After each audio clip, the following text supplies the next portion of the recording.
시간에 우리에게 주시는 하나님의 말씀은 누가복음 22장 14절부터 16절 말씀입니다.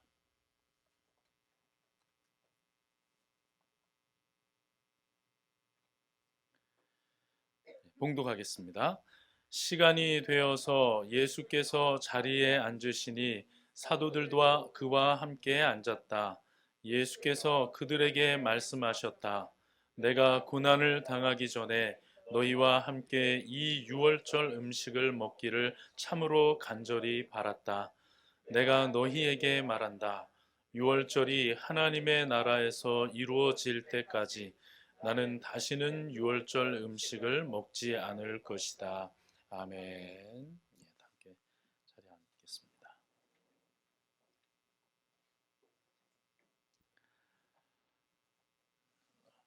예수님의 제자들은 참 큰 일을 한 분들이죠.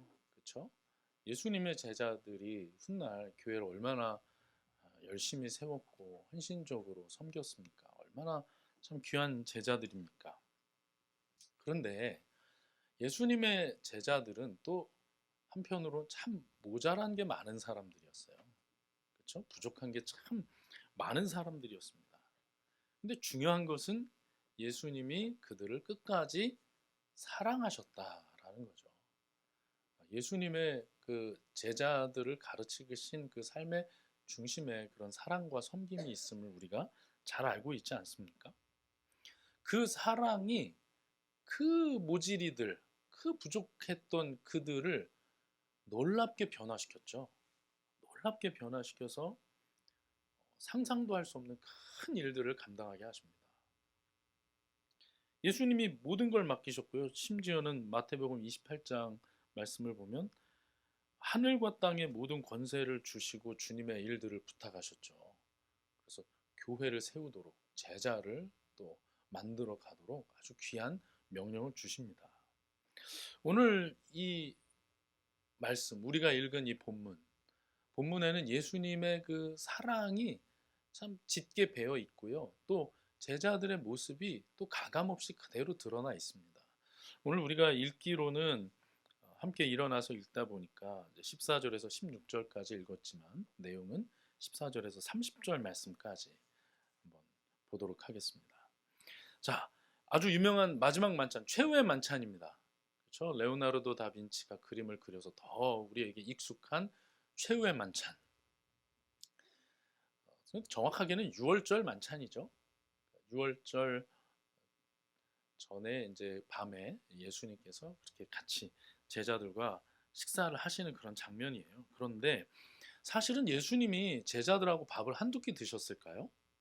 엄청 많이 드셨을 거 아니에요. 한 3년을 제자들하고 같이 사셨으니까 얼마나 밥을 같이 많이 드셨겠습니까? 여러분, 우리가요 지금 벌써 밥을 꽤 같이 많이 먹었잖아요. 어, 밥을 같이 안 먹을 때하고 같이 이렇게 먹고 시간을 많이 보낼 때 벌써 느낌이 다르잖아요. 그런데 예수님은 3년이나 같이 먹고 자고 했다니까요. 그러니까 얼마나 서로 잘 알겠습니까? 그런데 오늘 식사는 그 중에서도 더 특별한 식사였던 거죠. 뭘 보면 알 수 있냐? 예수님이 이렇게 말씀하십니다. 14, 15절, 15절입니다.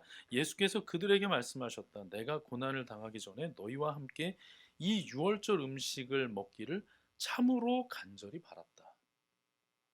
그동안 유월절도 3번, 2번은 있었을 거 아닙니까? 3년을 같이 하셨다고 하면. 그럼 그런 식사들이 이미 있었음에도 불구하고 오늘 예수님께서는 정말 간절히 바랐다. 이 시간이 얼마나 특별한 시간이냐를 말씀을 하십니다. 예수님이 우리에게 그렇게 말씀하신다고 하면 우리도 그 시간이 굉장히 특별한 시간이구나 라고 생각을 하겠죠? 꼭 절기여서가 아니라 예수님이 그렇게 말씀하시면 얼마나 특별한 식사겠냐고요. 예수님과 함께 식사하는 것도 좋은데 예수님이 이렇게 특별하게 말씀하시는 식사 자리니까 분위기도 사뭇 달랐을 것이고 의미도 달랐을 겁니다. 예수님이 그런데 이런 말씀을 덧붙이십니다. 내가 너희에게 말한다. 유월절이 하나님의 나라에서 이루어질 때까지 나는 다시는 유월절 음식을 먹지 않을 것이다. 이렇게 말씀하세요. 그리고 18절에도 이런 말씀을 하세요. 내가 너희에게 말한다. 나는 이제부터 하나님의 나라가 올 때까지 포도나무의 열매에서 난 것을 절대로 마시지 않을 것이다. 굉장히 식사가 비장해졌죠. 예수님이 이미 계속해서 제자들에게 고난과 십자가를 말씀했지만 제자들은 그것을 다 소화를 못한 상태거든요. 그 상태에서 예수님이 정말 비장하게, 장엄하게, 특별하게 이 식사 시간의 의미를 설명을 해주십니다. 먼저 이 얘기를 좀 이해하기 위해서는 유월절이 뭔가를 좀 얘기를 해야 되겠죠. 여러분, 유월절이 뭐죠? 이스라엘 백성들이 애굽에서 모세를 통해서 인도되어 나올 때, 그 여호와의 밤, 바로가 계속해서 거부했을 때, 하나님께서 10번째 재앙으로 애굽을 치실 때, 그때 어떻게 했죠? 이스라엘 백성들은 양을 잡아서 자기 좌우 문설주에 이렇게 임방과 문설주에 피를 바르면 그 밤에 여호와의 사자가 그 집은 그냥 지나갔죠. 지나가고 그게 없었던 애굽 사람의 집에는 들어가서 장자, 심지어는 짐승의 장자까지도 다 쳐서 죽인 사건이 벌어집니다. 그때 그 유월절 어린 양의 피를 바른 그 집은 구원을 받았잖아요. 이것을 이스라엘 백성들은 기억합니다. 하나님이 유월절 가장 중요한 절기로 삼아 주셨거든요. 그것 때문에 지금 모인 시간이란 말이에요. 근데 이때 예수님께서 예수님의 그 십자가 사건과 이 유월절을 결부시켜서 지금 말씀하고 계신 거예요. 우리는 이미 알고 있습니다. 예수님이 유월절 어린 양, 하나님의 어린 양으로 이 땅에 오셔서 우리의 모든 죄를 지셨고 십자가에서 흘린 그 피가 우리를 구원했다는 것을 알고 있죠. 근데 오늘 본문에서 예수님이 그것을 연결해서 제자들에게 말씀하고 있어요. 그러면서 성찬을 제정하시죠. 우리가 사모하고 또 종종 하고 있는 그 성찬식, 그 성찬식을 예수님께서 제정을 하십니다. 그래서 떡이 어떤 의미인지 또 포도즙이 어떤 의미인지 잘 설명하면서 그 말씀을 해주세요. 여러분, 그렇습니다. 우리는 그 성만찬을 통해서, 성찬식을 통해서 예수님의 그 놀라우신 사랑, 고귀하신 희생, 그 보혈의 능력 우리가 돌아보고요. 또 감사하고요. 또 하나님께 더 헌신하고 결단하고 나아갑니다. 그게 성찬식이죠. 예수님께서 이 자리에서 제정하신 겁니다. 그러니까요, 가만히 보면은 이 시간은 역사적으로 정말 중요한 시간이고, 사랑하는 선생님, 주님과 함께하는 아주 특별한 식사 시간이에요. 그래서 저는 이 시간에 그 시간이 어떤 의미가 있을지 한번 잘 돌아보기를 원하는 거예요. 여러분, 예수님이요, 포도즙 안 드신다고 그랬잖아요. 이제 하나님의 나라가 올 때까지 내가 먹지 않겠다라고 했는데, 예수님이 언제 그러면 포도즙을 드셨을까요? 포도주를 언제 드셨을까요? 이렇게 생각할 수가 있어요. 예수님이 지금 부활해서 승천하여 하늘에 계시는데 나중에 주님이 재림하실 때까지 절대 포도나무 열매에서 맺혀진 것을 먹지 않겠다라고 말씀하신 것으로 이렇게 생각하실 수가 있잖아요. 그래서 우리는 23장을 잠깐 가볼 필요가 있어요. 23장 36절을 한번 보십시오. 다음 주에 이제 우리가 보게 될 그 십자가 사건인데요. 23장 36절에 가서 보시면 이런 말씀이 나오죠. 병정들도 예수를 조롱하는데 그들은 가까이 가서 그에게 신 포도주를 들이대면서 말하였다. 그래서 예수님의 입에다가 그 포도주를 먹입니다. 참 신기하죠? 예수님이 성만찬 때 포도주 안 먹겠다고 했는데 로마 병사가 가서 먹여버리는 거예요. 이걸 우리가 어떻게 이해할 수 있을까요? 여러분, 하나님의 나라는요, 예수님이 재림하셔서 임하신 게 아니라 예수님의 십자가에서 이루어진 겁니다. 그래서 놀랍게도 예수님의 십자가 지시는 이 장면에서 로마 병정이 와서 자기가 무슨 짓을 하는지도 모르면서 예수님께 포도주를 먹이는 일을 합니다. 여러분, 예수님이 말씀하신 하나님의 나라는 이미 우리 가운데 임하여 있는 줄로 믿습니다. 이미 우리가 그것을 누리고 있고 그것을 감사하여서 기념하여서 주님의 임재를 간구하며 하는 것이 성찬이에요. 앞으로 이루어질 것을 얘기하는 것이 아니라 이미 주님께서 우리에게 이루신 것을 하는 게 성찬이죠. 참 복된 자리이고 정말 역사적으로 중요한 자리인데, 저는 이제 이 부분에서 아까 말씀드린 것처럼 한번 분위기를 돌아보길 바래요. 자, 어떤 분위기였을까요? 한번 잘 생각해 봅시다. 예수님이 고난 전에 너희하고 내가 꼭 먹기를 원했다. 다시는 이거 하나님 나라 올 때까지 먹지 않을 것이다. 이렇게 말씀하고 있는 그 분위기 속에서 우리가 생각할 때는 굉장히 성찬식 하는 것 같은 그런 경건한 분위기라고 생각할지 몰라요. 그런데 사실은 그날의 분위기는 조금 달랐습니다. 일단 첫째, 이 복된 자리에 결코 어울리지 않는 한 사람이 앉아 있었어요. 누구죠? 가룟 유다입니다. 주님과 함께 식사하고 성찬이 제정되고 예수 그리스도의 십자가 사건이 6월절에 성취라는 것을 예수님이 가르치시고 있는 그 자리에 어울리지 않는 한 사람이 앉아 있었어요. 가룟 유다. 가룟 유다가 어떤 사람입니까? 예수님의 제자입니다. 그리고 예수님께서 제자들을 여기저기 파송하실 때 가서 그도 당연히 다른 제자들과 똑같이 하나님의 나라를 전파하고 능력을 행했던 자입니다. 그러니까 겉으로 보기에는 다른 제자와 별 차이가 없었어요. 그런데 오늘 예수님께서는 이런 말씀을 하십니다. 21절 보겠습니다. 그러나 보아라, 나를 넘겨줄 사람의 손이 나와 함께 상 위에 있다. 지금 예수님하고 함께 식사하고 있다. 예수님 말씀하세요. 인자는 하나님께서 정하신 대로 가지만 인자를 넘겨주는 그 사람에게는 화가 있다. 지금 참 이 복된 식사 자리에서 예수님께서 자신이 팔린다는 말씀을 하셨는데, 그것도 충격인데, 파는 사람이 그 자리에서 같이 밥을 먹고 있는 바로 제자라고 말씀을 하셨고, 그 자는 화가 있을 것이라고까지 예수님이 말씀하십니다. 참 분위기가 어수선해졌어요. 그래서 23절 보면 그들은 자기들 가운데 이런 일을 할 사람이 누구일까 하고 서로 자기들끼리 서로 물었다라고 말씀합니다. 이제 분위기가 어수선하죠. 어수선해요. 그런데 다들 누구일까라고 물었지만 그는 자기가 배반자라는 걸 알죠. 자기 자신은 알아요. 가룟 유다에 대해서 성경에 기록이 많지 않지만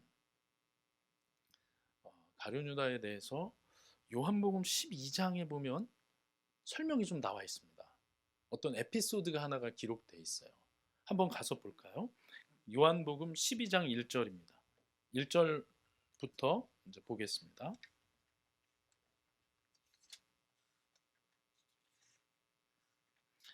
예수님께서 이제 마리아 마르다 그 집에 가신 장면이죠. 제가 한번 읽어보겠습니다. 자, 8절까지 한번 읽어볼게요. 6월절 엿새 전에, 이때도 6월절 언절이었습니다. 예수께서 베다니에 가셨다. 그곳은 예수께서 죽은 사람 가운데 살리신 나사로가 있는 곳이다. 거기서 예수를 위하여 잔치를 베풀었는데 마르다는 시중을 들고 있었고 나사로는 식탁에서 예수와 함께 음식을 먹고 있는 사람 가운데 끼어 있었다. 그때에 마리아가 매우 값진 순나드 향유 한 근을 가져다가 예수의 발에 붓고 자기 머리털로 그 발을 닦았다. 온 집안에 향유 냄새가 가득 찼다. 예수의 제자 가운데 하나이며 장차 예수를 넘겨줄 가룟 유다가 말하였다. 이 향유를 300데나리온에 팔아서 가난한 사람들에게 주지 않고 왜 이렇게 낭비하는가? 그가 이렇게 말한 것은 가난한 사람을 생각해서가 아니다. 그는 도둑이어서 돈자루를 맡아 가지고 있으면서 거기에 든 것을 훔쳐내곤 하였기 때문이다. 예수께서 말씀하셨다. 그대로 두어라. 그는 나의 장사 날에 쓰려고 간직한 것을 쓴 것이다. 가난한 사람들은 언제나 너희와 함께 있지만 나는 언제나 너희와 함께 있는 것이 아니다. 가룟 유다는 지금의 내용으로 보니까 회개였어요. 예수님 그 제자 그룹의 회개였어요. 그리고 가만히 보니까 사실은 그렇게 신실한 회개가 아니었던 것 같아요. 그 안에 있는 돈을 이렇게 훔쳤다고 하니까요. 근데 그런 흑심을 가지고 마리아가 예수님을 위해서 가장 좋은 것을 쏟아들인 그 헌신을 비난합니다. 그 헌신을 조롱해요. 그리고 잘못했다고 말해요. 그리고 오히려 생각 없고 사랑 없는 사람인 것처럼 몰아갑니다. 아니, 지금 세상에 얼마나 가난한 사람이 많고 힘든 사람이 많은데 이거를 여기다 이렇게 허비한단 말이냐. 도대체 그게 무슨 짓이냐라고 탓을 하죠. 그런데 사실은 그의 중심에는 거기서 이제 그 돈을 헌금하면 이제 그걸 훔치려고 생각을 한 거죠. 속으로는 다른 생각하면서 겉으로는 옳은 말을 하는 것 같이 보였습니다. 그런데 예수님은 그 자리에서 그걸 그렇게 하지 말라고 제지하세요. 그 자리에서 아니야, 그대로 두어라. 아마 유다가 굉장히 민망했을 수도 있을 것 같아요. 근데 예수님이 아니야, 그대로 두어라 하면서 그가 한 말도 사실은 옳지 않다는 걸 예수님이 딱 증명해 보이십니다. 예수님은 그 자리에서 너 지금 회개하면서 딴 속셈 갖고 있는 거 내가 모를 줄 알아? 이렇게 말씀하신 게 아니에요. 그가 말한 옳은 것 같아 보이는 그 말을 아니야, 네가 잘 몰라서 그래 라고 말씀하시고 그것의 의미를 밝혀주십니다. 여러분, 이게 무엇을 의미할까요? 가룟 유다에게는 기회가 있었어요. 사실 이때만이 아니라 오늘 식사 때도 그랬어요. 예수님께서 나를 팔 자가 지금 이 자리에 함께 있다. 나하고 같이 밥을 먹는다라고 하는 것은 너 여기서 밥이 넘어가냐? 한번 체해봐라. 지금 그러신 겁니까? 그게 아니에요. 예수님이 다른 사람 다 모르게 그만 알아듣게 이렇게 말씀을 하실 때에는 그가 돌이키기를 간절히 바라시면서 사랑의 마음으로 그에게 말씀을 하고 있는 거예요. 또 돌이킬 기회가 있었습니다. 그런데 가룟 유다는 결과적으로 돈을 선택합니다. 세상을 선택했고요. 예수님을 등집니다. 어떤 분들은 제가 보기엔 그건 잘못된 해석이고 설명인데 이런 부분을 이제 얘기하시면서 돈 맡은 사람이 조심해야 된다. 돈 맡은 사람들 특히 조심해야 된다. 이런 식으로 말씀을 하시는데 그거는 이상한 얘기죠. 우리 모두에게 주시는 말씀이잖아요. 돈 맡은 사람 조심하라고 하고 우리는 마음 편히 있을 겁니까? 아닙니다. 그가 돈 맡은 자이고 그가 돈을 선택해서 은 30을 받고 예수님을 팔았어도 우리가 그래서 돈 받고 예수님을 팔지 맙시다 이렇게 얘기할 수는 없잖아요. 은 30은 헛된 세상을 상징하는 것이고 가룟 유다는 가장 값진 보화, 오히려 내가 가진 모든 것을 팔아서 사야 하는 보화가 가득한 그 땅을 단 은 30에 팔아버리고 예수님을 등지고 배신했다는 데에 핵심이 있는 거죠. 그리고 그것이 가룟 유다의 문제가 아니라 우리의 문제라는 거예요. 그리고 여전히 계속되고 있는 문제라는 것입니다. 가룟 유다가 그 말씀을 듣고 돌이키지 않습니다. 제자들이 누구야 누구야 할 때 자기도 아무렇지도 않은 척 누구야 누구? 아이 그런 자가 어디가 있겠어? 아 예수님 무슨 말씀하시는 거야?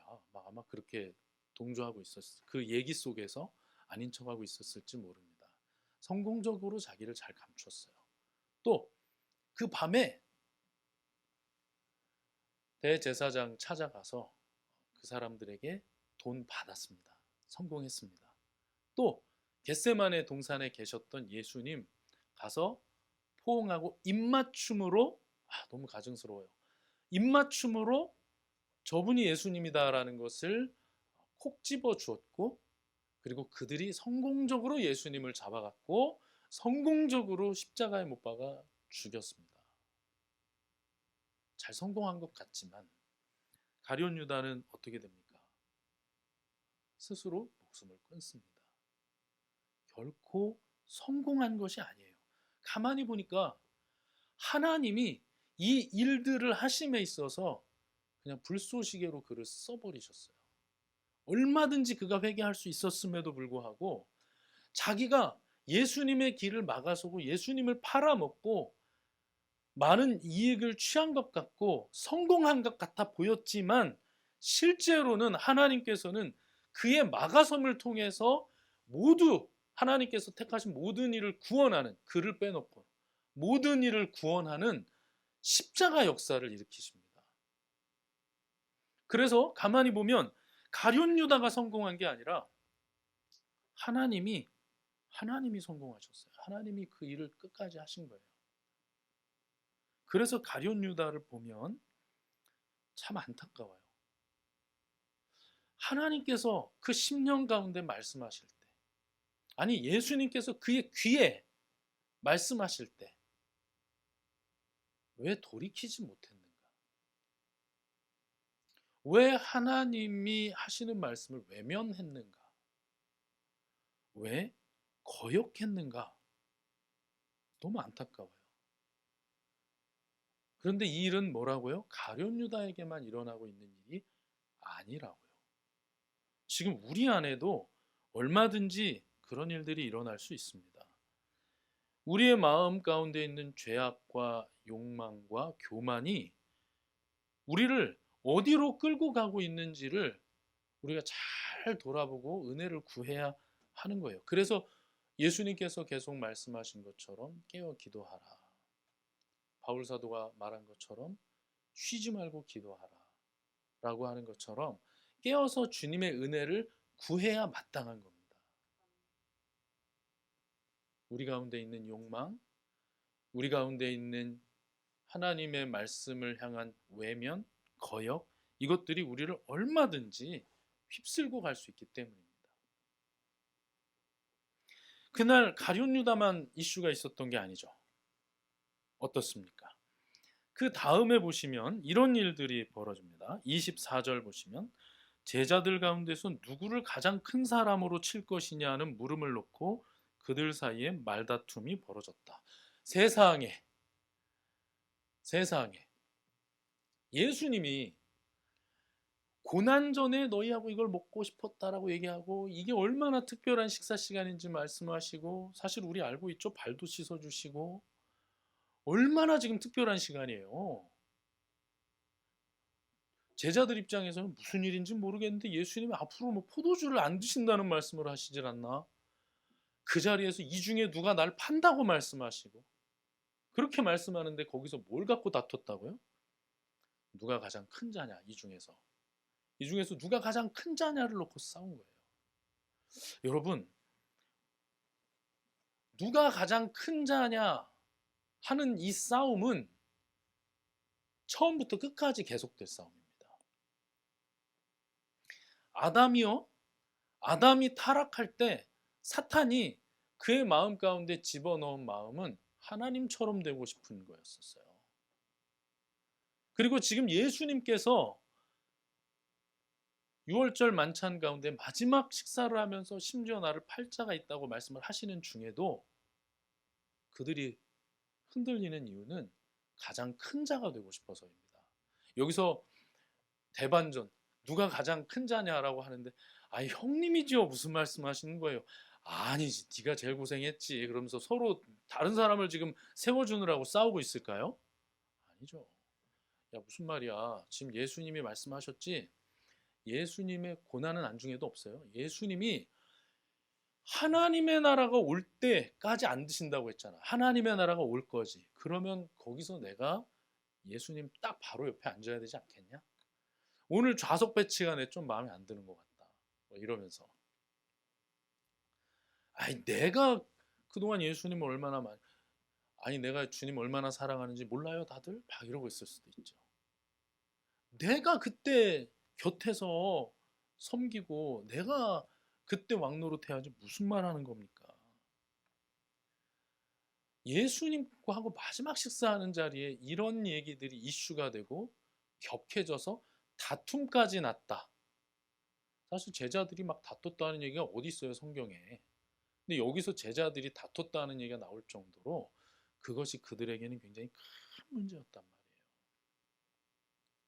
이것이 지금 우리의 삶에도 어느 곳에든지 다 들어갑니다.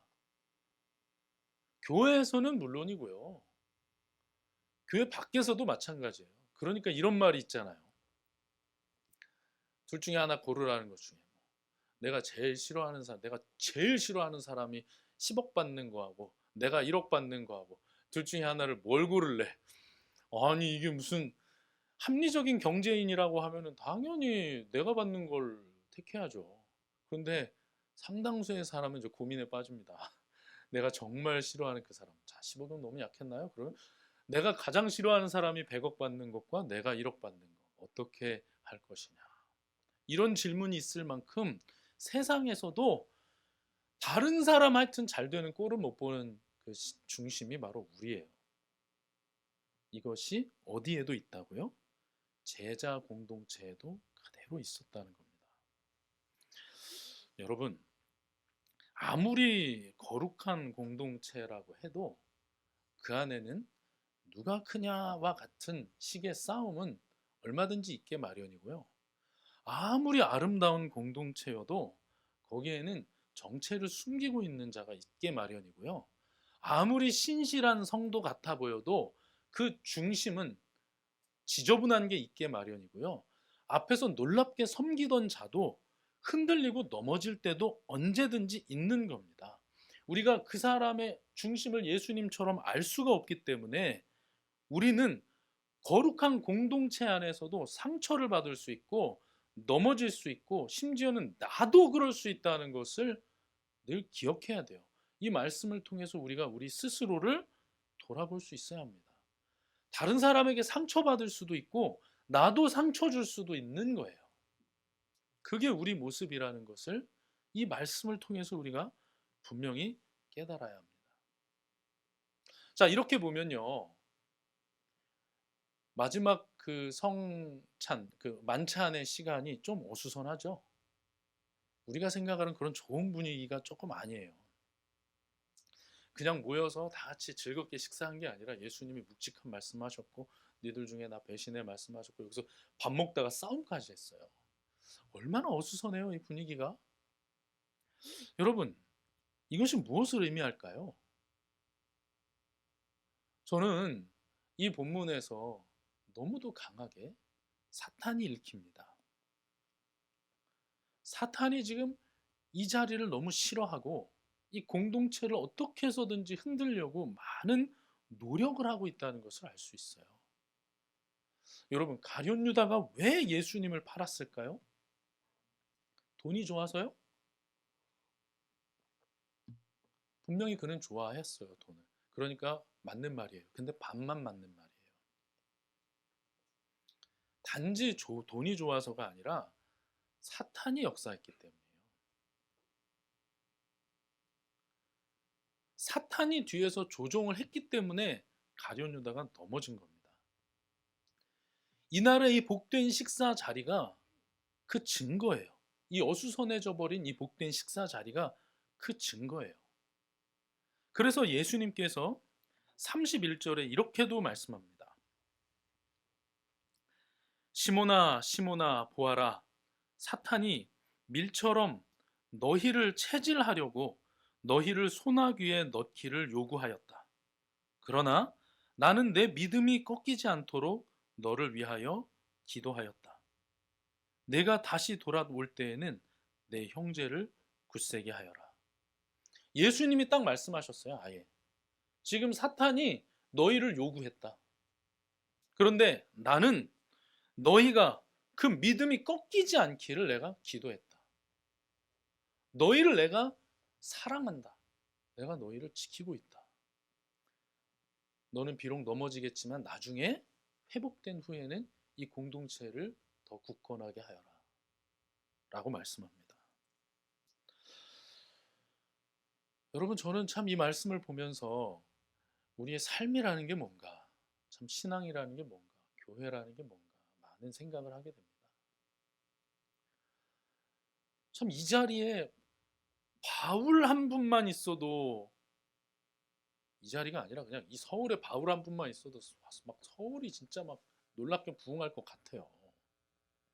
그런데 베드로, 야고보, 요한 해가지고 제자들이 다 모여있는 그 자리도 이 공동체만큼 연약하기는 똑같더라는 거예요. 우리 안에서 다툼이 있고, 우리 안에서 상처받고, 우리 안에서 시끌시끌해지고 다 똑같더라는 겁니다. 사탄은 어디에서나 역사합니다. 그런데 정말 감사한 것은 무엇입니까? 이 모든 것을 관통하고 깨뜨리시고 덮으시는 예수님의 사랑이에요. 사랑. 예수님의 사랑이 이 성만찬 자리에 가득합니다. 제가 보기엔 예수님이 참 이 시간이 마음 아프셨을 것 같아요. 제자들하고 보내시는 이 마지막 시간이 참 마음이 아프셨어요. 확실해요. 왜냐하면 바로 이후에 기도하러 겟세마네 가셔서 예수님이 정말 고통스러워 하시거든요. 확실해요. 예수님이 지금 마음이 너무 아프셨어요. 아프신 이유도 사랑 때문이에요. 사랑하시니까 그가 배신한 것이 너무나 아픈 거죠. 그러나 예수님은 끝까지 사랑했다고 말씀합니다. 사랑하시되 끝까지 사랑하시니라. 우리가 성찬식을 행할 때요, 경건한 마음으로 성찬식을 준비해야 마땅합니다. 뭐 성찬식 포도즙을 직접 끓여서 뭐 만들고 뭘 하고 뭐 떡을 직접 만들고 막 간절히 막 하고 막 그거 다 좋아요. 그런데 여러분, 그런 행위가 우리를 거룩하게 만드는 게 아니에요. 그게 우리를 거룩하게 만드는 게 아니에요. 지금 여기 있는 이 예수님의 사랑이 성찬식을 의미 있게 만드는 것이고, 그렇게 노력을 해봐도 그 안에 지저분한 것이 가득한 우리를 주님이 거룩하게 하시는 것이고, 그 성찬 가운데 부르시고 위로하시고 만나주시고 세임 주시는 겁니다. 우리의 삶도 마찬가지입니다. 우리의 삶에도 여러 연약하고 부족한 부분들이 많아요. 그래서 예수님이 우리 삶을 보시면서 가슴 아파하실 때가 많을 거예요. 우리 교회를 보시면서도 얼마나 답답해 하시고 가슴 아파하실 때가 있겠습니까? 각 사람의 언행 하나를 보면서도 얼마나 안타까워하시고 아쉬워하는 부분이 있겠습니까? 그렇기에 우리는 예수님의 그 뜻을 살피는 일을 힘써야 합니다. 그런데 그 모든 것을 관통하고 역사하시는 것은 예수 그리스도의 사랑이에요. 예수님의 사랑이 이 공동체의 의미를 부여하는 것이고, 예수님의 사랑이 우리 각 사람을 살리는 것이고, 예수님의 사랑이 이 오합지졸 같던 제자 공동체를 놀랍게 들어 쓰신 겁니다. 우리가 자기 십자가를 지고 예수님을 따른다 했을 때 도대체 예수님을 따르는 삶이 뭘까? 가만히 생각해 보면 예수님의 삶을 단어 하나로 정리했을 때 그 단어가 우리 가운데에도 이루어지는 것이 아닌가 생각해요. 예수님의 삶은요, 그냥 핍박받는 게 아니에요. 버림받은 거지. 예수님의 삶은 버림받은 사람이었어요. 고향에서 쫓겨났죠. 또 제자에게 팔림받았죠. 예수님께서 고쳐주시고 그렇게 먹였던 자들이 예수님을 죽이고 바라바를 살리라고 외쳤죠. 예수님 십자가에 달리셨을 때 조롱했죠. 제자들은 다 버리고 도망갔습니다. 예수님의 삶은 사실 성육신부터 버림받은 삶이었고요. 그래서 예수님께서 십자가에서 고백하신 것은 어찌하여 나를 버리시나이까 였어요. 엘리 엘리 라마 사박다니였어요. 그러나 그 예수님이 다시 부활하신 이후에 제자들에게 나타나셔서 조반을 차려주시고 그들을 위로하시고 다시 세우십니다. 여러분, 예수님은 버림받은 삶이었고요. 예수님은 끝까지 사랑하신 삶이었습니다. 우리 가운데 그런 일들이 일어날 것이고 우리는 또 그렇게 살아야 합니다. 그렇게 주님의 은혜를 구하면서 주님의 은혜 안에 깃들기를 간절히 소망하고 살아가는 우리 모두가 되기를 간절히 바랍니다. 하나님의 말씀을 들을 때 그래서 먼저 외면하지 않아야 하고요. 그것을 나에 관한 말씀으로 받을 수 있어야 하고요. 그 말씀을 붙들 수 있어야 하고 기다릴 수 있어야 합니다. 우리의 삶이 그런 삶이 되기를 간절히 바랍니다. 오늘 이 시간에 우리 가운데 그런 변화의 역사가 나타나기를, 누가 높으냐 헛된 것을 구하는 것이 아니라 주님의 은혜로 가득 채워진 그런 복된 삶이 되기를 간절히 구하는 저와 여러분들이 될 수 있기를 간절히 축원합니다. 믿음 다하여